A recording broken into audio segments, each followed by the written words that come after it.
Welcome to Positive Talk with Kevin McDonald. Hey, that's me. Hi, and welcome to Positive Talk. Our show features the best positive stories and people from around the globe as we endeavor to answer the universal question of why am I here and what is my purpose? Understanding that can change everything, and knowing your greatness is fundamental to living your best life. So join us right now as together we work to create the adventure of our lifetime.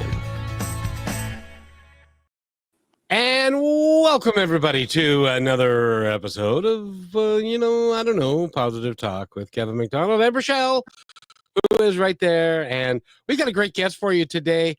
It's going to take a while to talk about you, I'm afraid, before I even get to introduce you.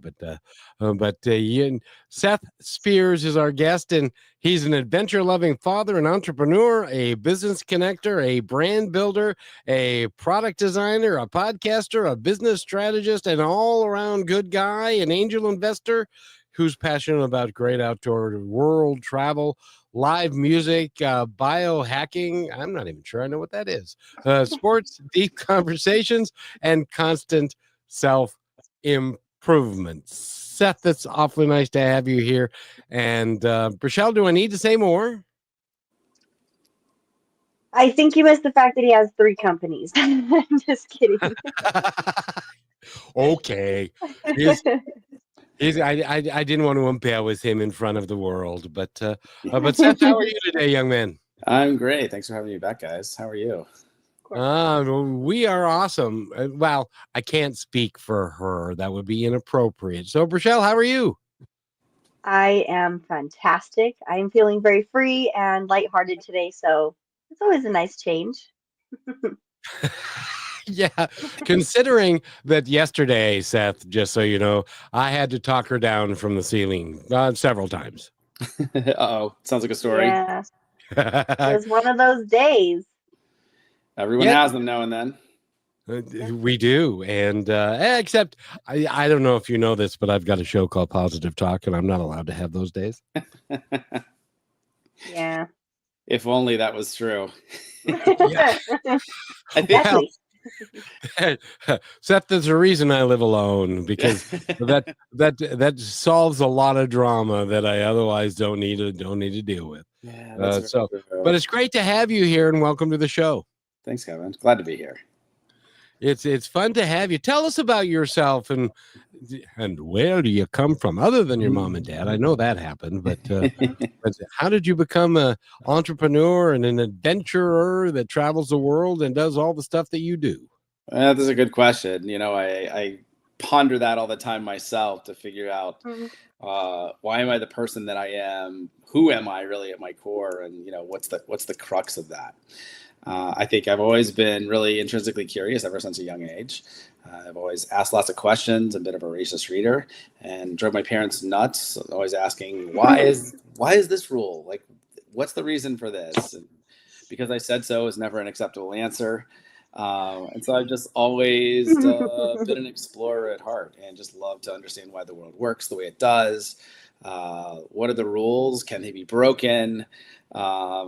Just constant learning and evolution and growth. Well, that is kind of the age-old question of, and we say in the opening, why am I here and what is my purpose? And to go even deeper than that, it's like, what is this all about? What are we all here to do? And how do we make it work for ourselves and those around us in a really positive way? Is that some of the conversations you've had with yourself? Yeah, definitely. I mean, that's definitely a question that I've been sitting with a lot over the past month or so. It's just like, what is my purpose? Why am I here? What am I doing? Outside of being an entrepreneur and a business owner, a father, someone who loves adventure and being a good friend and all of those things. But outside of that, like, what's the bigger purpose? Like, what am I doing? What am I creating? What am I growing? How am I making a difference in the world?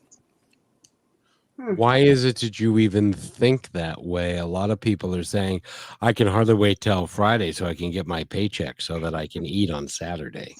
Yeah, that's a good question. I think there's a couple things to it.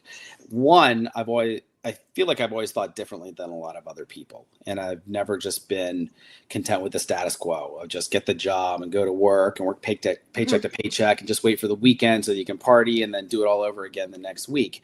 And that's kind of a miserable existence. And what's that saying, that the definition of insanity is doing the same thing over and over and expecting a different result?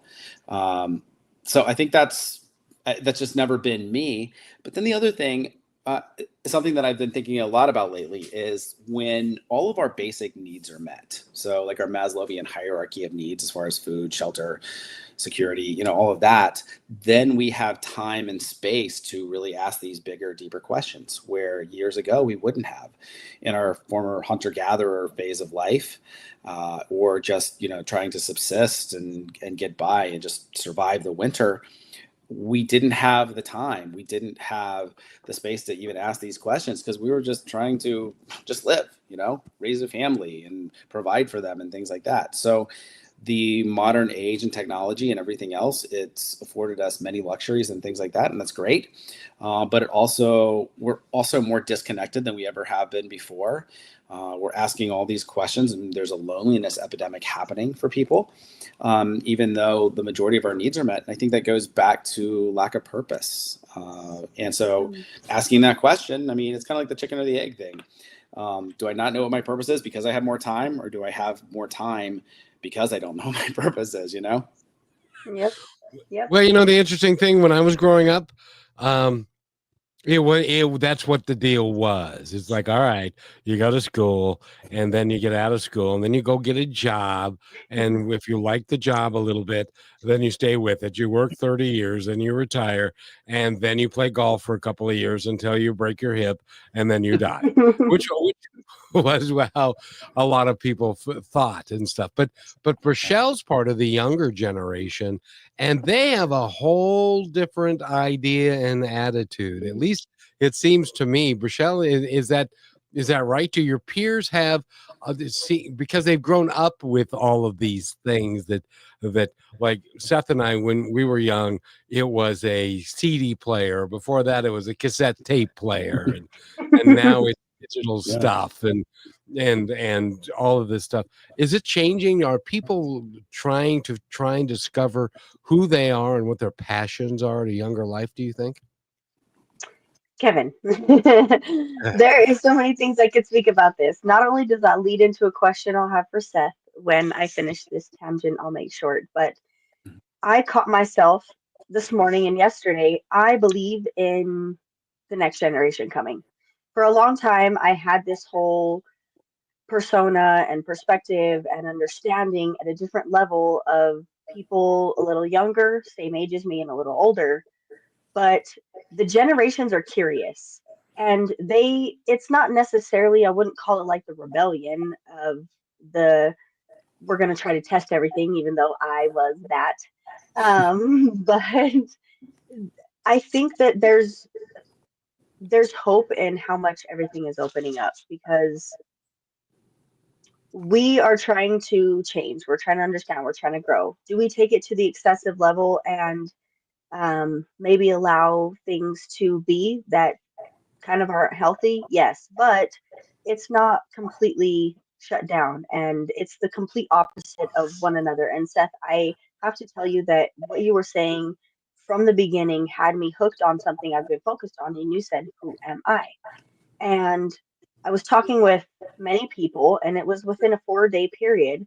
So many times I caught myself asking them, who are you?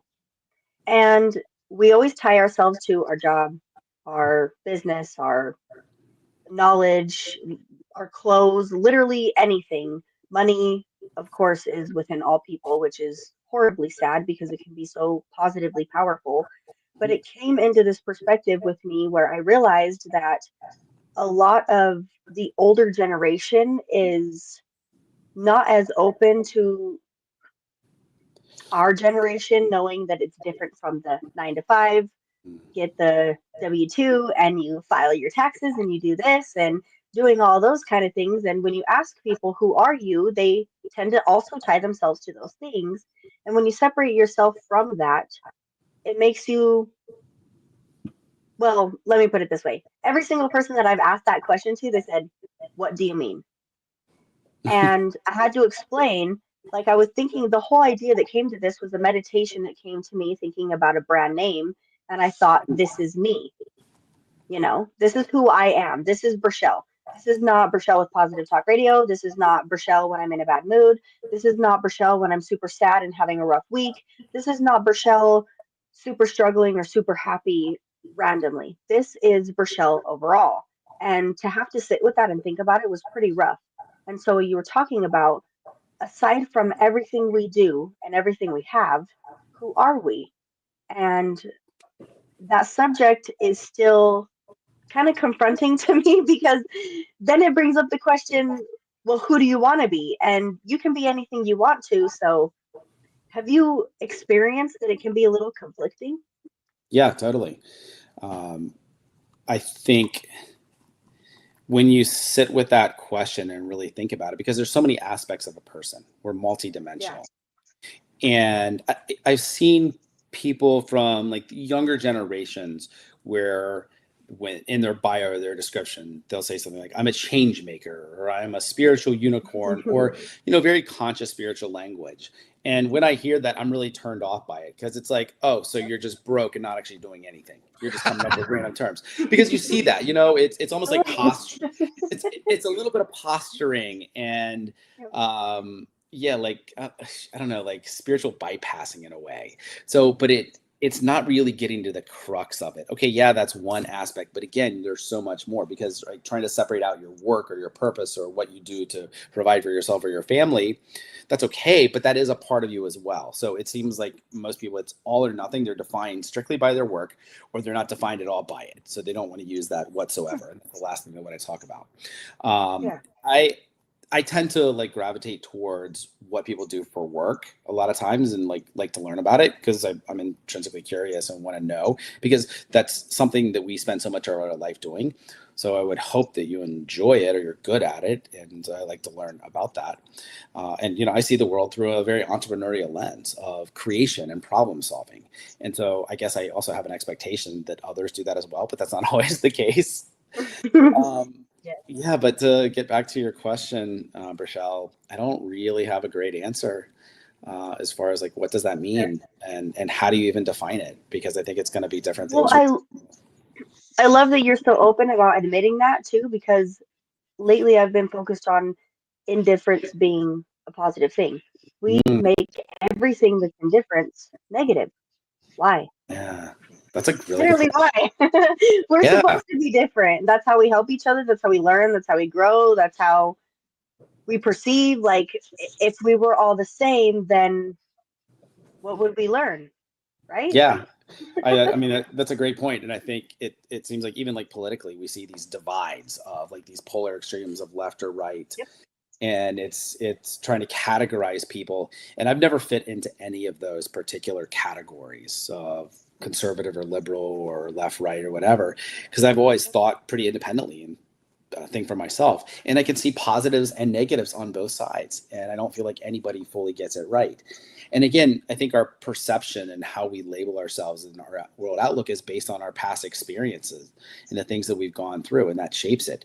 And so this might be like the right thing to do for this person, but it could be the complete opposite thing that this other person on the other side needs to do, just based on who they are, where they grew up, etc. So I think life is about learning and growing and just being curious and just trying to see the world differently and understand other viewpoints, even if we don't come to the same conclusion or disagree with it. But trying to understand, I think, is important. Well, and I would just add to that there are certain attitudes and certain ways of behaving. As an example, I've never had anybody say when I say to them, they say, what is your deal? What are you about? And I said, being kind. I haven't had anybody come to me yet and say, oh, no, I can't be kind. I hate everybody. Well, I'll take that back.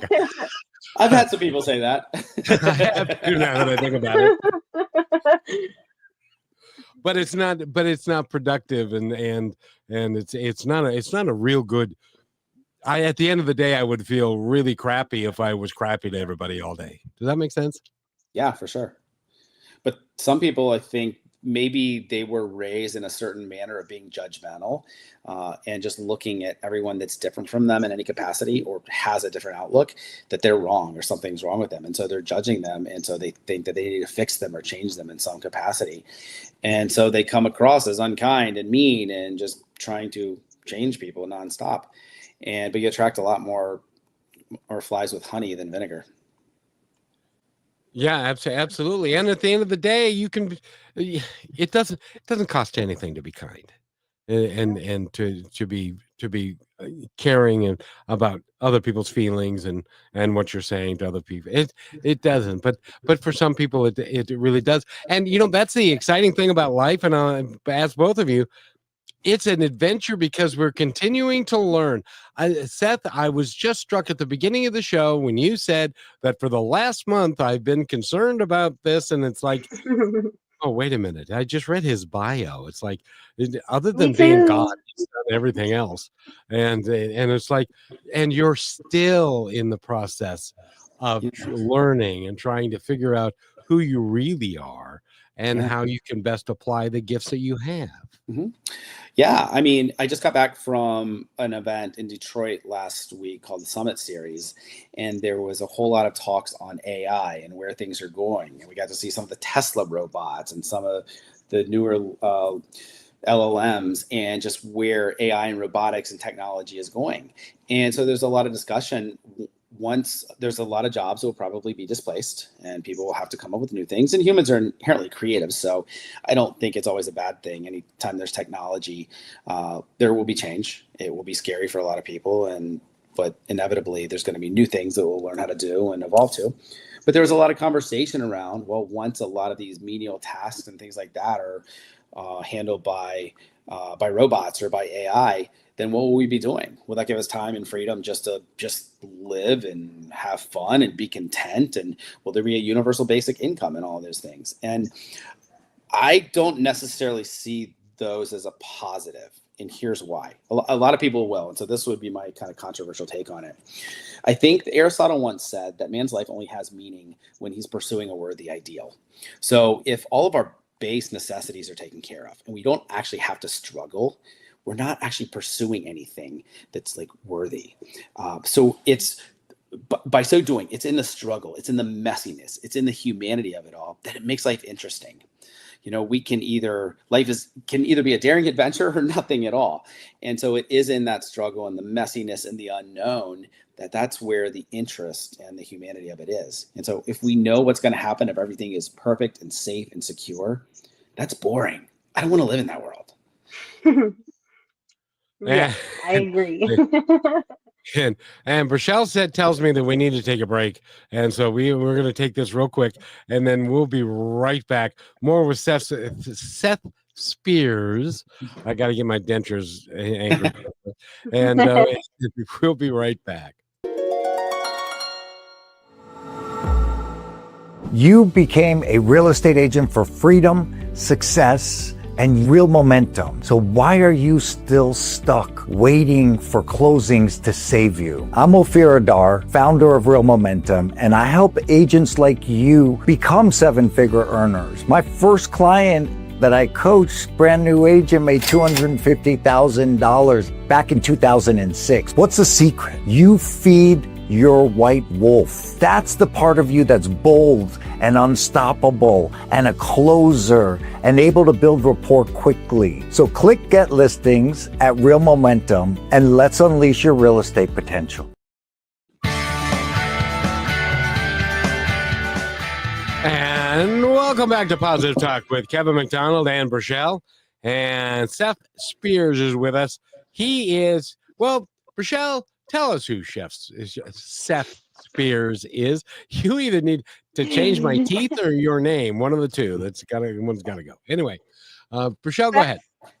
Yes, Seth Spears is one of a kind entrepreneur, investor, adventurer, world traveler, outdoorsman, conservationalist, business owner, all of the above, and discoverer of life. I love how you are so authentic, Seth, because you talk about just what you're going through every single time we talk to you, what's happening, kind of where you're at, and the reality of you handling what you're going through and how you choose to. And I think that's powerful for a lot of people to learn. And I had to take this note earlier because you said something very powerful that I'd like to ask you about. You said understanding. Um, okay, let me mention it this way. I have been huge on, I don't need you to understand what I'm saying. I'm not going to continue to explain myself, but I just need you to respect what I'm saying rather than understand. But you mentioned that the understanding is where the power of respect comes from. Can you dig a little bit deeper on that? Yeah, that's an interesting difference there. For me, I don't like to be misunderstood. I want people to Yep. understand where I'm coming from. I've gotten into many discussions and even arguments with friends and others, just trying, because I want to understand their viewpoint and where they're coming from, and I want them to understand me. And even if we end up differing, I think if we can understand each other, then we have a greater respect. Where if we don't understand, then we can just sweep it under the rug and say, oh, well, they're making this decision because of this viewpoint or whatever. But it's an assumption, but it might not be based in reality. It might not be the reality in which they're living in. And so I think getting the backstory of why they think something, why this is their outlook or viewpoint, for me, that's helpful. And maybe not for everyone, but just how I've always just had a desire to know and to understand and to learn.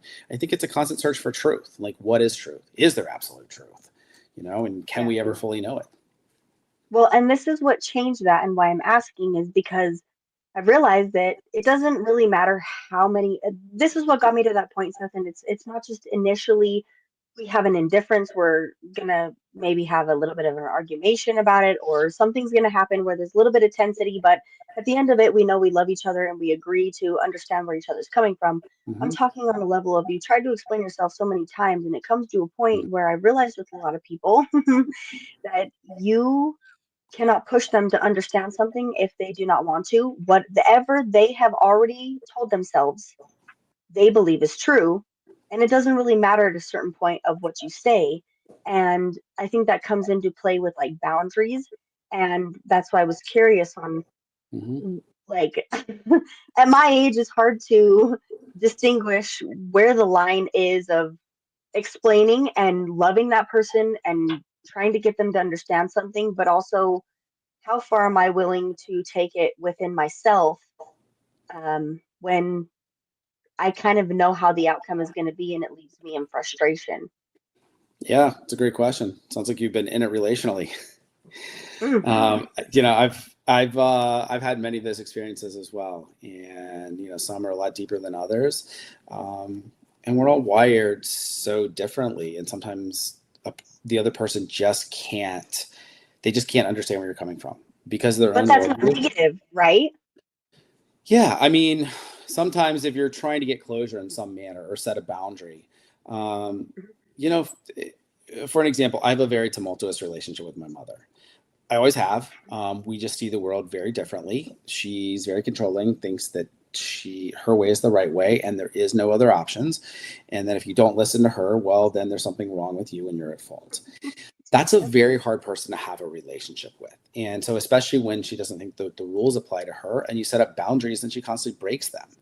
So you just have, sometimes I've come to this place where it doesn't matter what I say or what I do or how I act. She's going to come to her own conclusions, and that's on her. But I have to set really hard and firm boundaries and just not engage in conversation when I know she's trying to take it to create an argument or trying to force a viewpoint on me or something like that, just because I've just seen that pattern over and over. So I think it's going to depend on the person and how well you know them and the type and dynamic of the relationship.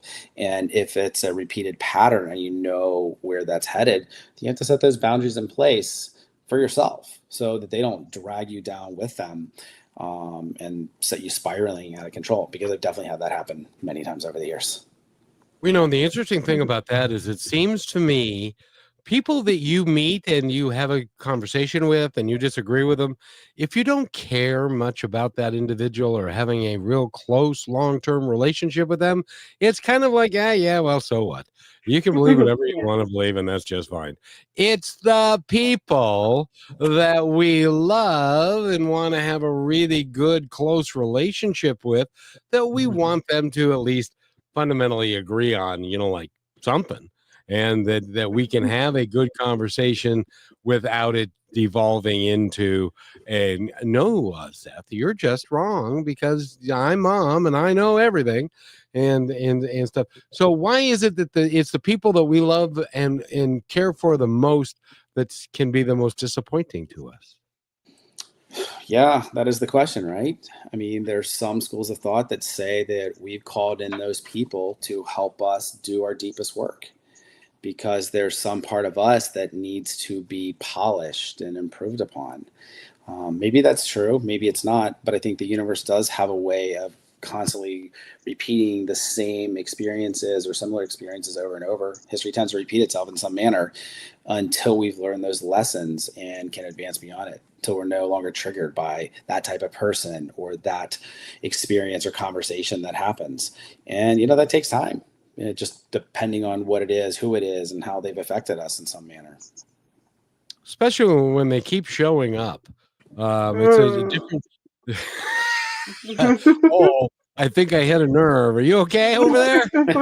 I'm good. Because as people keep showing up to us and they appear to be I don't think I've ever said this on the air, but do you know that I dated at least 3 women who were my mom? I married one of them. And I didn't realize that for years afterwards. But it ended up being and I know Freud is going to have something to say about that or some deep thing, but it's just, and that's part of our learning process, I think, as we go on. But yeah, that's wild.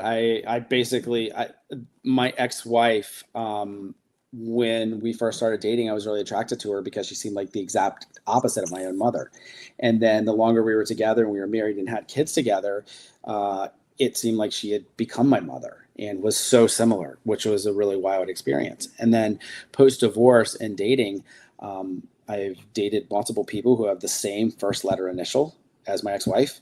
And then recently, someone who I was seeing who has the same initial as my mother, her same name as my mother, which is pretty wild. And so I don't know. It's one of those things where you don't know that when you first meet someone. You just know like, oh, I'm attracted to them, or oh, I like their energy, or there's something about them.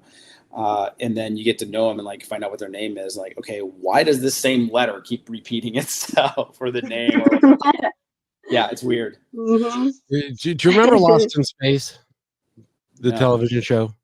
No, I don't. There was a robot there that, and this is the universe. Every time you come up with somebody with the same name, it's kind of, or the same initial, it's like, warning, Will Robinson, warning. That was what the robot did a lot, because the universe is saying, okay, but here's the same initials. Maybe you should get a clue. Yeah, I don't know. I mean, even the personalities were very different, but the initial was the same. Sometimes the name was the same, but usually it's just the initial or similar names. And then do you find, I found over time, because I was married for 24 years, like I say, it was the best 6 months of my life.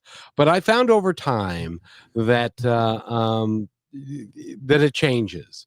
And because who she really was, came out more and more and more. And either that or I drifted away more and more and more. But and so it ended up not working out. And my sister to this day says, when you first got together with that girl, she never told me, but she said she reminded me of mom. It was like, oh, does that mean I say that? Yeah. There's that old adage that men go into a relationship thinking the woman will never change, and she does, and a woman will go into a relationship expecting the man to change, and he doesn't.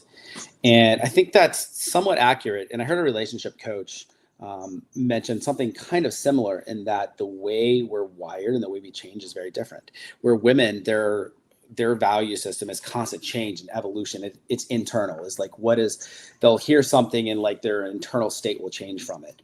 Men need something more external, where it's like having an experience or something, and it's a slower process. It's a slower change for them. They have to be hit over the head with a 2x4 a few times before it really sinks in, and then they make those changes. Because I really believe that for most people in general, but for men specifically, that the pain to remain, people will only change when the pain to remain the same is greater than the pain to change. And so because of that, I think that's one of the big differences with men and women, and like the masculine and feminine polarity, is that we just assume that the other person is the same as us when we're very different. It's kind of like that old book, Men Are From Mars, Women Are From Venus. Our communication styles are different. Our understanding and outlook is different. And so if we can maybe just try to understand the other person's point of view, or realize how vastly different we are, then we wouldn't come into it with so much judgment and assumptions and just think that they're doing something intentionally or not doing something intentionally to hurt us or make us mad. But we're just different, and that's how we're wired, and that's okay. And I'm sure that I've heard many, many times in my life, and we need to take a break, but I've heard many, many times a guy will say about his girlfriend or women in general, I just don't understand them. And then I will hear the same thing coming from women about men. It's really, so when we come back from this break, Rochelle's going to fill us all in about, no, never mind. We need to take a break, and we will be right back. We're talking with Seth Spears. Go to SethSpears.com. Find out all about him. He does a lot of stuff. He's a brand builder, a product designer, a podcaster. We got to talk about that and all the things that you do, and all the ways that you're trying to help people, including if the time is right and the opportunity is right, to be an angel investor. I don't even know what that means, other than the fact I don't think you've got wings on, but you may be for somebody. So you're listening to Positive Talk with Kevin McDonald and Rochelle, and we'll be right back. You're listening to Brushwood Media Network, the best in syndicated talk, news, and entertainment shows. And apparently we're not going to play that commercial at this point, this time, which is, see, I got it, Seth, I got to tell you, did I show you that I broke my right arm? No, what happened? Yeah, well, I fell and broke my right arm. And so what that means is, are you right-handed or left-handed? I'm right-handed. Have you ever spent the entire day working your mouse with your left hand? Not the entire day. When I was a kid, I used to practice with my left hand just to try to be ambidextrous. And some things are way harder than other things. The fine motor skills are way tougher than the gross motor skills, I think. But I've never taken the whole day. Well, and so that's what happened, where I was going to play that commercial, but I can't because my left hand did not hit the right button at the right time. But that's okay. That gives us more time to talk to you. And so I wanted to ask you now, on here, you list yourself as an angel investor. What exactly does that mean? An angel investor differs from like a venture capitalist or someone with like big money coming in that we will hop in at a very early stage, usually like a seed round of investing, when a company is just getting started, in order to provide some capital to really fund and grow the business. I've been in the health and wellness space for many, many years with a couple of companies that I've owned and been a part of. And so I've been privileged to be able to gain access to and invest in some amazing companies in the health and wellness space. Anybody can write a check. If you have some capital, you can write a check. I mean, it's the same as like you're investing in a stock or a bond, similar, except it's going directly to a company, to their bottom line, to help them for marketing or hiring or whatever. But the investing that I've done, it's being able to provide more than just cash. It's usually influence or traffic or sales support in some manner. And so I tend to look at investing differently than a lot of people, where I only want to get involved with those companies that I really believe in, that I think they're doing great work, making really high quality products. They're very, very big into sustainability or just healthier ingredients. They're doing something to be a positive influence in the world and not just looking at just money at all costs. So that's kind of like my outlook and how I've gotten involved over the years. Well, if you ever, I don't know, want to, like delve into, like media and stuff, then I know the show that would be anyway. So, Brashelle, what do you think? I think it's amazing. I had a question stuck in my head, but then I started listening and had another question. But it goes back to, I was looking at your website, which is SethSpears.com. Go visit it, get curious, see what's there for you to learn something. But at the very bottom of the page, you have my musings. Hmm? Can you tell me a little bit about that? Yeah, that's just mainly the blog, things that I've written over the years where I've just been curious or something that's going on in life and just kind of as a creative outlet. It doesn't happen that regularly. I've been blogging off and on since like 2004, 2005. So on multiple different platforms. And so I've kind of consolidated things there on my personal website where it made sense that it seems a little bit more evergreen, that it could be relevant today as it was 10, 20 years ago. But it's really just my thoughts and musings on life. Have you found that has created a very positive effect for you? Like looking back from 2005, what is that like? I guess, it's really an online journal, just going back and looking at the things, what was I thinking at the time? And I don't consider myself a writer. I feel like for me, in order to where I get creative and putting pen to paper or fingers to keyboard, I need to be inspired in some manner. And there's something that is driving an emotion in me. And so I'm trying to get that out. Some people do it through music, some people through writing, some people through painting, some type of creativity, an artistic form. And I've never thought of myself as just a naturally creative in that manner. And so when I get inspired of something, and whether that's music, like I play guitar, and so like sometimes that'll just come out and I'll do that, or writing, or maybe it's a new business idea, whatever the case may be, photography, something. And so that's when when that hits, when the emotion of something hits, that's when I'll try to take action on it and get it out there in the world in some manner. One of the musings that you had was in June 20 of 2024. I got a puppy. Yeah. Yeah. That's what caught my eye. Yeah, that's Apollo, my mini Australian Shepherd. He is hanging out in the other room right now. He's a ball of energy that is the most social dog you will ever meet. He's pretty obedient, loves to fetch. The only time when he doesn't seem to like to obey is when we're going for a walk, and there's other people or dogs walking by, because he has to say hi to them. Because he's so social. Very much so. And now, by the way, an Australian Shepherd is going to. Is it a Australian Shepherd? Mm-hmm. Yeah, a mini Australian Shepherd. They are going to keep you fit, because they are going to. You're gonna. I had a border collie and I also had an Australian Shepherd. Yeah. Those guys will run and run and run and they just, their tails are wagging like, this is the funnest thing in the world. I get to run. Oh boy. And, you get to do it forever until your arm falls off. And a couple of days ago, I put on rollerblades and got him on his leash and let him just pull me around the neighborhood. And he loved it. Oh yeah. That's amazing. Seth, I have to challenge you, put him on a skateboard. Oh, okay. I'll have to do that, see what he does. I've heard that the little bulldogs, the Frenchies, and Australian Shepherds tend to be pretty good on them. So okay, he's very agile. I mean, he's so fast that he will just cut back and forth, chasing a frisbee or a ball. So yeah, I'll have to give that a try and see what he does. Yeah, So now that'd be wait a cool. minute. Is the dog on the board, or is Seth on the Yes. board that the dog's pulling? Oh, both. Could try both. Yeah, why not? A little bit of both worlds. Because I was going to say a skateboard and being pulled by a dog can result in this. That's how you broke your arm, huh, Kevin?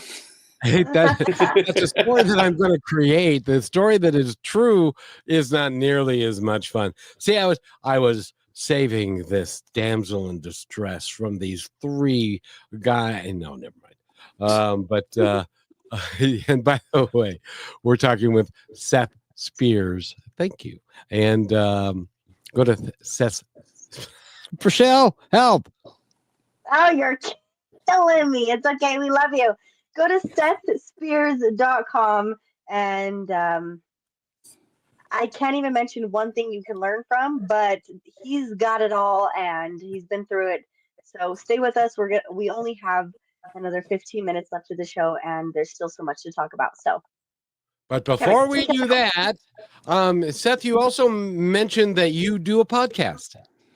Yeah, I started a podcast several years ago with one of the companies that I started called Rewild Gear, and then it's the Adventure Made podcast. It's been on hiatus for about a year and a half now, and it was designed to bring on experts in the outdoor space to tell their stories, to like for hunting, fishing, camping, backpacking, outdoor adventures, and really just to encourage more people to get into the great outdoors, to get into nature, and really reconnect with our natural world. So that's been a fun project. Now, that was a company that you created, is it not? Correct. Yeah. What was the idea and the thought behind that? Yeah. So Rewild Gear, that was a concept that my brothers and I created while sitting around a campfire drinking bourbon, comparing knives. That's another story for how I broke my arm. But that's really good.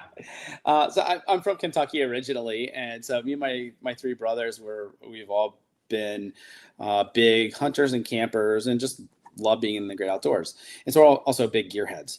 So we were just sitting around a campfire, just sipping on some good Kentucky bourbon and comparing knives, and just started asking the question, what do you like about the knife that you have? What do you dislike? If you were going to design your own, what would you do differently? How would you improve upon it? And that's kind of how I've looked at pretty much every product and company that I've got involved with, that's seeing how I can provide value. So when COVID happened, I realized that the one thing people could do with all the lockdowns was still get into the great outdoors and go camping and hiking and things like that. So it seemed like as good a time as any to start an outdoor equipment company. And so rewildgear.com is the website and where everything can be found. But we primarily focus on camping, hunting, backpacking, and bushcraft as the primary industries. And our mission is to encourage people, men specifically, to get into the great outdoors and reconnect with family, with friends, sit around the campfire and have deep conversations. Because the campfire was our original social media network. It's where stories are passed down, traditions, things like that. And so we just want to continue to carry on those traditions, and because we're losing so many of our natural habitats for so many species and so much of our natural world, and we can't protect it if we're not involved with it, and we don't enjoy it and we don't respect it. So it's by getting out there and doing that we'll actually be able to learn about it and take care of it. That is pretty awesome. Are all three of you still, or is it 3 or 4? There's 4 of us total. So I have 4 brothers total and 1 sister, but only 3 of my brothers are involved in the company. And they're still involved? Somewhat. It's been a fun side project that has also been very frustrating, both in working with family and both in trying to sell knives, because it's considered a weapon by Facebook, by Instagram, by TikTok. So we're not allowed to advertise. So that's been very challenging as far as for customer acquisition goes. But it's a learning experience for sure. I consider a knife more of a tool. 100%. It was the original tool. It's the tool that enabled the creation of every other tool that we have. Yeah. That doesn't make any sense to me, because Well, all of those people that are very landlocked in the cities and don't do anything to get outside into nature, they're, something that's sharp, that's scary to them. Something that could be used to hurt someone is scary. And inevitably, the world is dangerous, and the only safe space is 6 feet underground.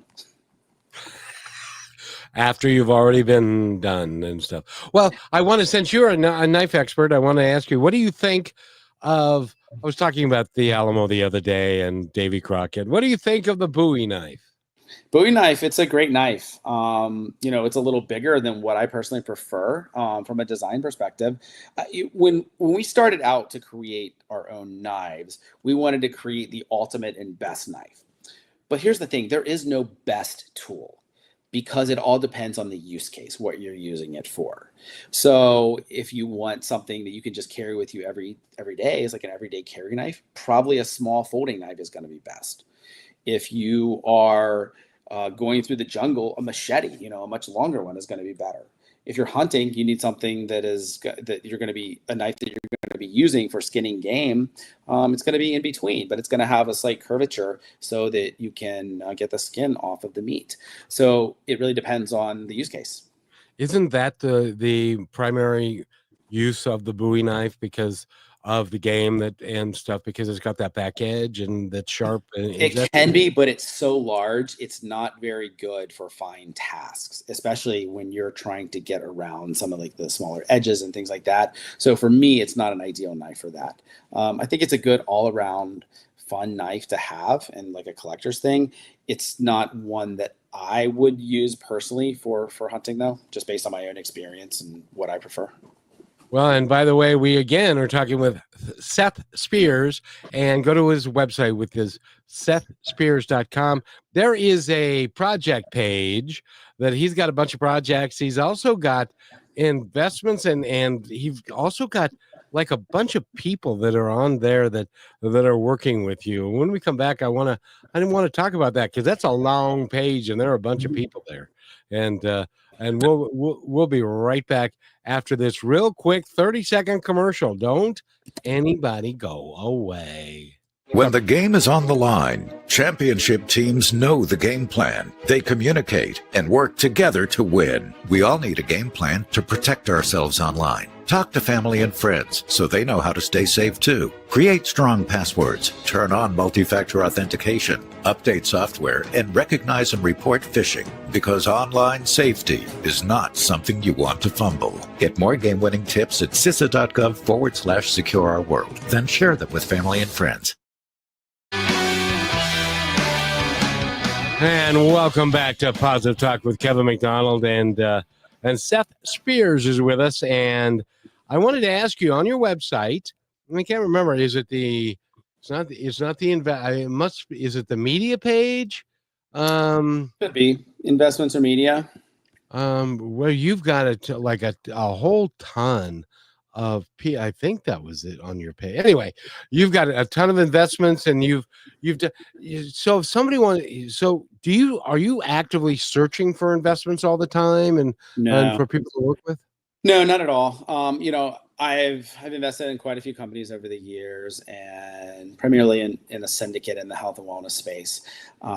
But I'm not actively seeking any out right now. I've kind of taken a little bit of a backseat to that to focus on my primary company, which is Wellness. And that's a B Corp certified brand of all natural oral care products. So we make the cleanest, most efficacious toothpaste and oral care products on the market. So that's been my primary focus the past few years. Oh, that's really cool. I'm looking at it now, and if you go to Seth, go to projects on Seth Spears' page, you'll find a better toothpaste. If you're wondering why should we have a better toothpaste, I would love for you to go look on the back label of almost any toothpaste sold in the grocery stores today, and it's going to say, if swallowed, call the poison control hotline or go to a doctor because it is toxic.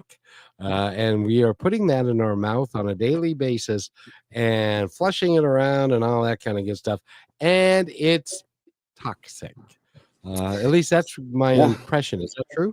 Exactly. Yeah, that's the thing. The vast majority of toothpaste have fluoride as their primary ingredient. And it's a dangerous chemical that when consumed in large quantities is going to have really adverse effects. That's why you need they call poison control. There's been a lot of studies around it and the detriments of it, including women who consume fluoride products, including drinking water that has fluoride in it, and a lot of our municipal water supply does have fluoride. Pregnant women who are consuming fluorinated water or fluorinated toothpaste, their child tends to have an IQ that is 10 points lower than those women who are not consuming fluorinated substances. So it's not something that we should be using. We avoid fluoride. We avoid all the toxic ingredients that most other companies use. Instead, we use an ingredient called hydroxyapatite, which that's a naturally occurring mineral that your bones and your teeth are made of. And so hydroxyapatite, what that does when you're brushing your teeth with it, it gets into those crevices and soft spots and things within your teeth to help strengthen the enamel. And if you have cavities or soft spots or things that are turning into a cavity, it helps to mineralize your teeth and repair those. We have dozens and dozens of customer testimonials who have reversed their cavities by using our toothpaste.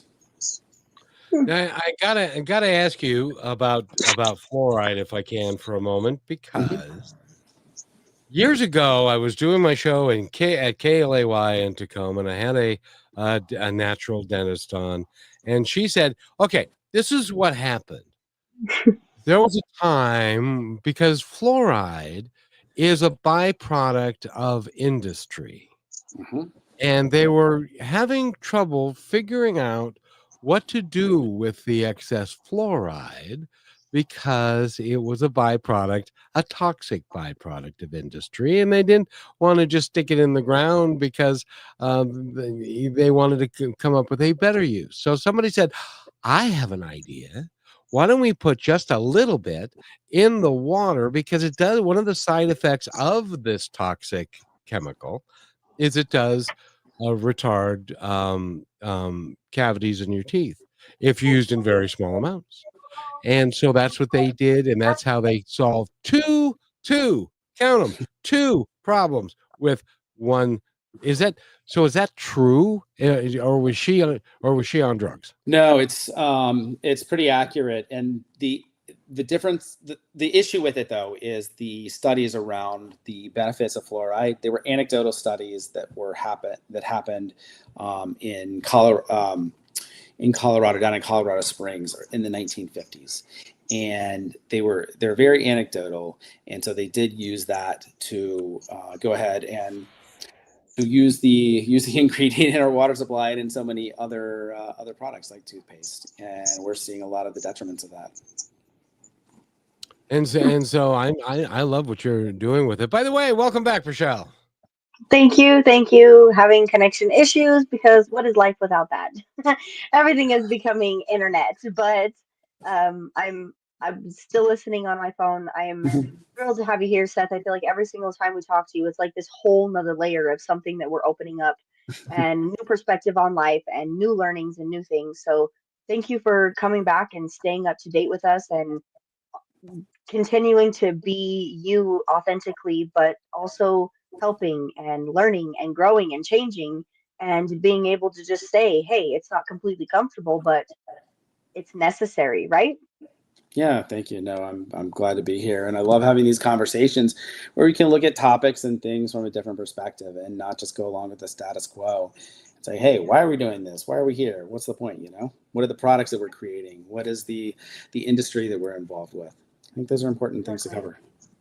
Exactly. And the business that you've been doing, the outdoorsy one, that's your girl right there. She's an outdoorsy girl. For me, it's like, hey, let's go camping. You mean sleep on the ground? Have you lost your mind? But she loves doing that. She loves collecting bugs and stuff. I have new bugs even, and one of them I think is going to turn into a moth. But the other ones are not alive. So at least it's not the spiders. This is the craziest thing that you bring that up. I just pulled this out. These are my spiders. This is the nest. I killed them. I have been talking about these spiders, Seth, for the last 6 months. And for anybody listening that has been with us, I'm so sorry. God forgive me and understand and know, because I loved these spiders with all my life. I think I dried them out. Something just went wrong, and I know I'm human and nothing is perfect, but I did shed a few tears about it when I got home. Um, on the bright side, if they would have hatched, they would have crawled out and infested our entire garage. That would be a So, problem. Maybe a good you thing. know, yeah. When I was a It's a cool kid, collection. my interest in like nature and the outdoors it's been there pretty much my whole life. And I was a kid, I wanted to be a naturalist just to understand the natural world more. And I remember there was this book, I think I was in kindergarten or first grade, and I was homeschooled. And Mhm. so we had this book that talked about all these different species of flora and fauna. And then there was this tutorial on how to make, I can't remember what they called it. But you basically take a glass jar with a lid, and you would drill 2 holes. And then you would stick 2 tubes, a tube in each hole. And on one of the holes, on the inside, you would put a net. And then on the so you would have net on one side in it, and then the other side would not. So you would go around, if you would see a bug, you could suck through the one tube with the net, and it would suck up the bug and put it into the jar, but it wouldn't continue to suck it into your mouth because the hole was covered with the net inside the jar. And so I loved I want to say it was called like a pooter or something. I don't know. That may be the grossest thing I've ever But yeah, heard. you're not That is eating the so bugs, cool. but it That was, is so yeah, but it was cool. really fascinating because you could just go and collect bugs and insects and like lightning bugs and things like that and just Well, observe and it them. was a safe version of it. I mean, I can't count the amount of times I got bit by a hobo spider at a young age, and I was convinced I was going to lose my lower leg, and Jeez. it didn't make me afraid. Even today, I took the screen off my window and I was looking at a spider outside of the ledge because we had put some spray down and I didn't want him to die. But it's more than an understanding that's just like, okay, a bug and a this and a that. It's everything with life. Everything has energy. Everything, like look at bugs still and I have these moments where you kind of feel like a different human, and I'm like, how does that teeny tiny little bug have a brain, have a heart, have a this, have a that? Like, it starts to make you question, does it have a soul, and what is this? And Kevin, I Yeah. took your advice. When I went to Colorado, I saw a tree that was over 200 years old and I hugged it. I've never gotten to actually experience that, but it's the energy, it's the power, it's the life. It's not just the name or the fact that it's a bug, right, Seth? Yeah, exactly. Where in Colorado were you, and what kind of tree was it? It was a oak tree, Mhm. and it's a very deserty, dry land. It's out in San Juan Desert, Yeah. pretty much, but it's Monte Vista, Alamosa area in Okay. Colorado. And Nice. I mean, I came back to Utah. For anybody who wants to feel super thankful for something, let me tell you, if you want to complain about traffic, don't until you go to Seattle. And if you think that anywhere you live is super dry and you take the life around you for granted, go to Colorado San Juan Desert. And by the way, guys, don't you know that, or don't you think that nature is the weirdest thing? It's like where she was in Colorado, they have an abundance of black widow spiders. And there are some people that I don't know if they know how this works, but there is a reason why it's called a black widow spider. And that's because the male spider of the species, when it mates with the female kills it. So I can just imagine that this poor guy is going, all right, here we go. I'm going to do this. One, two, no, wait. And then 1, 2, 3, go. Do it. And then run, get out. And because she's gonna kill you. And I just thought, boy, There's so many poor, marriage jokes I can make right now. I know. Life is ruthless. Let's just agree for that. It can be. It Because- can be. And the rule of thumb is if you mate and aren't quick enough to get away, they're gonna kill you. Maybe. I don't Sometimes. know. Were you That's aware also of what that, makes it Sid? interesting. Yeah. Were Pick you your aware of that, poison. Michelle? Yeah, no. I've kind of been giving that advice to people, not just males and not just females, but you get to pick who your poison is, what kind of poison it is, and how hard it's going to be. And how does that allow you to either grow or sacrifice things in yourself? That's a conversation for a whole nother day. And I know we're running out of time, but Seth, I really want you to get out your website again and anything you'd like to tell our audience before we take off. Yeah, so everything is linked on my website, sethspears.com. You can also follow me on Instagram at Spears Marketing. In a former life, I ran a boutique digital marketing agency where I work with small business owners and entrepreneurs and clients to help them build a solid web presence. And so I still use that URL for what I had for that. And then my outdoor equipment company is rewildgear.com, which we talked about earlier. And then wellness.com is my brand of all natural personal care products. Very nice. And just as an aside, and this is just my bizarre brain, but Rochelle, when you're talking about relationships and the difficulty with use the term difficulty, not hard, if you know what I mean. And we'll be right back next time.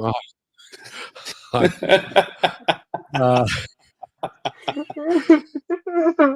you. Thank you very much. Say goodbye, Rochelle. Bye. We love you. Thank you so much, Seth. Thanks for listening to this episode of Positive Talk with Kevin McDonald. Our purpose is to provide everyone with a positive, entertaining, and educational experience. I would love your feedback and comments about the show, including possible topics and great guest suggestions. Please email me at kevin@kmmedia.pro. And remember, be kind to one another because each other's all we've got. That's Kevin at